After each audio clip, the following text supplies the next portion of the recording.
जैसे आपको स्क्रीन दिखाई दे रही है, इसमें करना है आपको। जैसे इसमें लिखा हुआ है उत्तम पुरुषवाचक सर्वनाम, मध्यम पुरुषवाचक सर्वनाम और अन्य पुरुषवाचक सर्वनाम। इसमें उत्तम में आएगा मैं, मेरे, हम, हमें, मुझे, ठीक है। उसके बाद मध्यम पुरुषवाचक सर्वनाम में आएगा आपसे और आपके। अन्य पुरुषवाचक में आएगा वे, ठीक है। उससे नीचे आप देखिए प्रश्न 2, नीचे दी गई तालिका में डायरी लेखन के 4 गुण लिखिए। 4 गुण लिखने हैं इसमें हमें, जो कि हमने माई की डायरी में पढ़े हैं, या हमें उनसे जो हमने पढ़े हैं उनमें क्या गुण हैं। जैसे डर से उभरना, पहला गुण क्या है? डर से उभरना। उसका हमने एक उदाहरण दिया है, जैसे गरीबों की सेवा करना, ठीक है। डर से उभरकर उन्होंने क्या किया? गरीबों की सेवा करना। नंबर 2, उसने क्या दूसरा क्या गुण है? उनमें मानवीकरण अलंकार का प्रयोग है। भूकंप के झटकों ने मानो सब बर्बाद कर दिया है, ठीक है।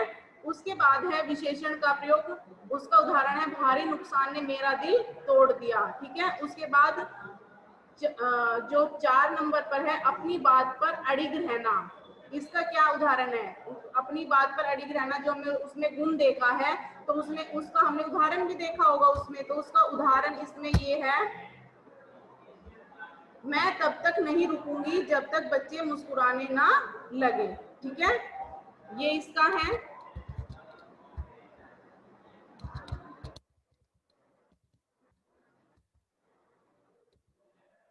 नीचे है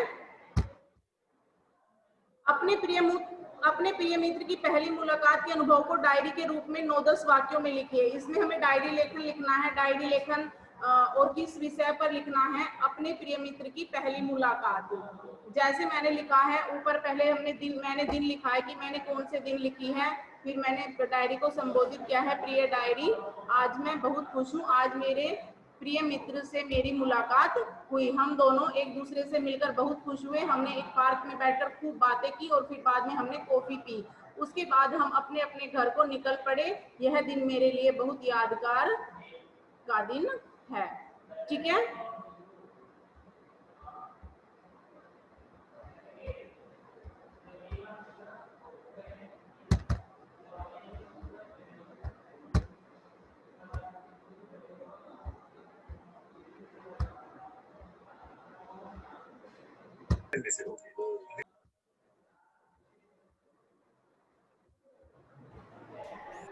नकाब में मौत खड़ी है गुड्डन के द्वार। आइए अंदर आइए, डांस करें।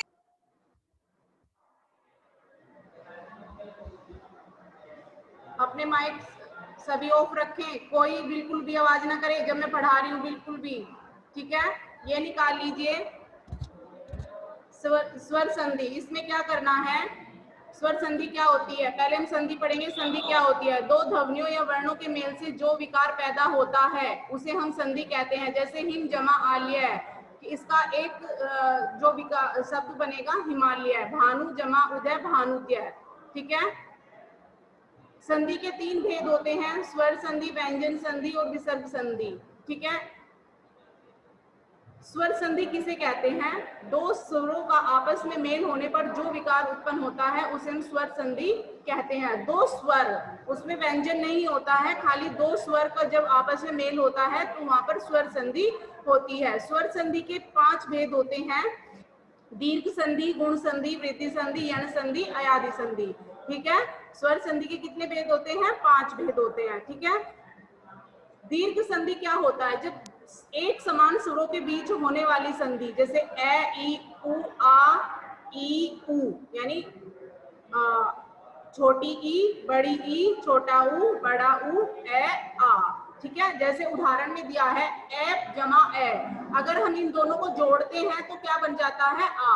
अब हम देखते कैसे हैं कि ए कैसे, जैसे धर्म है, धर्म में मैं का जब हम विच्छेद करते हैं तो हम कैसे करते हैं? मैं हलंत जमा आ, तो हम धर्म में क्या हुआ? आ। और अर्थ में सबसे पहला जो वर्ण है वो क्या है? आ। तो दोनों का आ, दोनों में क्या वर्ण मिला है? आ, दोनों स्वर हैं, तो दोनों मिलकर क्या बन जाएंगे? आ। तो धर्म जमा अर्थ, तो क्या बन जाएगा? शब्द क्या बनेगा? धर्मार्थ, ठीक है। उसके बाद जैसे छोटी ई और बड़ी ई मिलेंगे तो वहां पर क्या बन जाएगा, बड़ी ई। जैसे गिरी, गिरी रै पर कौन सी की मात्रा है, छोटी ई की, तो यहाँ पर छोटी ई हो गया है। ईश, ईश में पहला वर्ण क्या लिखा हुआ है, बड़ी ई। तो छोटी ई और बड़ी ई जब मिलेंगे तो क्या बन जाएगी, बड़ी ई। तो हम कैसे लिखेंगे, गिरीश। ठीक है, ऐसे ही जब छोटा ऊ मिल जाते हैं तो क्या बन जाता है, बड़ा ऊ। जैसे भानु जमा उदय, न पर कौन से ऊ की मात्रा है, छोटे ऊ की मात्रा है, और उदय में तो पहला वर्ण क्या है, पहला स्वर है उसमें ऊ। तो जब दोनों छोटे ऊ मिल गए तो वहां पर बड़ा ऊ बन जाएगा, तो हम लिखेंगे भानुद्य। ठीक है, उससे नीचे आता है आपका गुण संधि। गुण संधि में क्या है, यदि ए आ के बाद ई और बड़ी ई आए तो दोनों के स्थान पर ए हो जाता है, और ए आ के बाद ऊ बड़ा ऊ आए तो ओ तथा री आए तो अर हो जाता है। बीच में कोई भी डिस्टरबेंस ना करे, बिल्कुल माइक ऑफ करके रखे अपना। ए आ जमा ई, ए आ जमा ई क्या बन जाता है, ए। जैसे महा जमा इंद्र, महा में आ आया है, अंत में क्या आया है, आ, और इंद्र में क्या आया है, पहला वर्ण ई। जो पहला जो शब्द होता है उसका हम अंतिम वर्ण देखते हैं, और जो दूसरा शब्द होता है उसका हम पहला वर्ण देखते हैं, और जब दोनों को मिलाते हैं तो एक वर्ण बनता है, जैसे ए। तो हम महा जमा इंद्र को क्या लिखेंगे, महेंद्र। आ और बड़ी मिल जाएंगे तो ए बन जाएगा, जैसे महा जमा ईश, महेश। ठीक है, और ए और री मिल जाते हैं तो अर बन जाता है, जैसे देव जमा ऋषि, देवर्षि।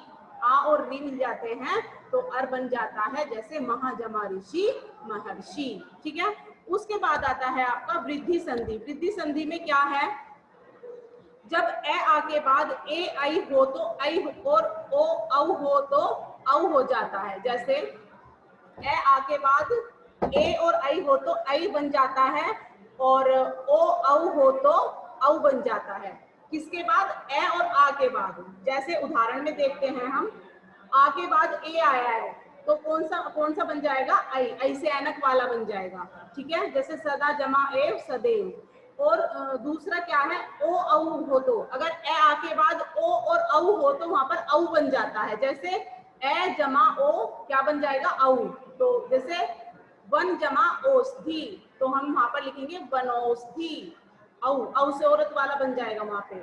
अगर आ और ओ होगा तब भी औ से औरत वाला बन जाएगा। जैसे महा जमा औषधि, महोषधि, महो, औ से औरत वाला। ठीक है, फिर आता है आपका यण संधि। यण संधि में क्या होता है, जब ई और बड़ी ई, छोटी ई और बड़ी ई, छोटा ऊ और बड़ा ऊ या री के बाद कोई भिन्न स्वर आए तो इनके मेल से छोटी ई बड़ी ई का या, छोटे ऊ और बड़े ऊ का वा तथा री का रा हो जाता है। अब देखिए, छोटी ई, ठीक है, छोटी के बाद ए आया तो क्या बन गया, या।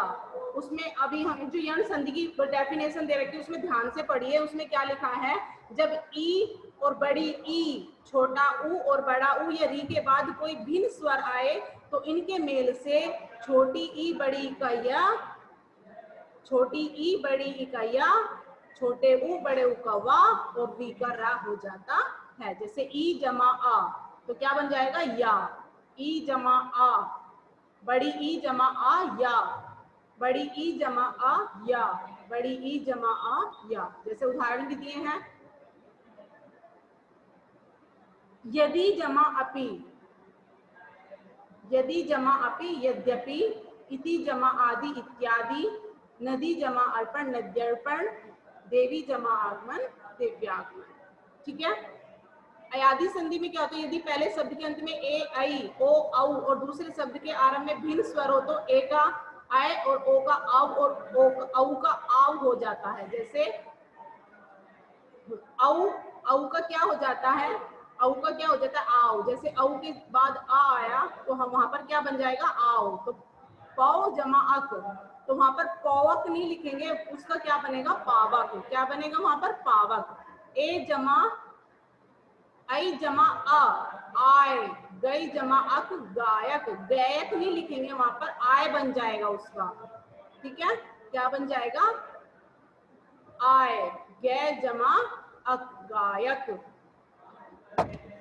ठीक है, ये संधि के भेद होते हैं, स्वर संधि के भेद होते हैं। इस चैप्टर में स्वर संधि दी गई है। उसके बाद आता है आपका व्यंजन संधि और विसर्ग संधि। ठीक है, उसके बारे में हम उसका वर्णन हम बाद में करेंगे। इस चैप्टर में हमने स्वर संधि को जो है डीपली हमने इसमें पढ़ा है।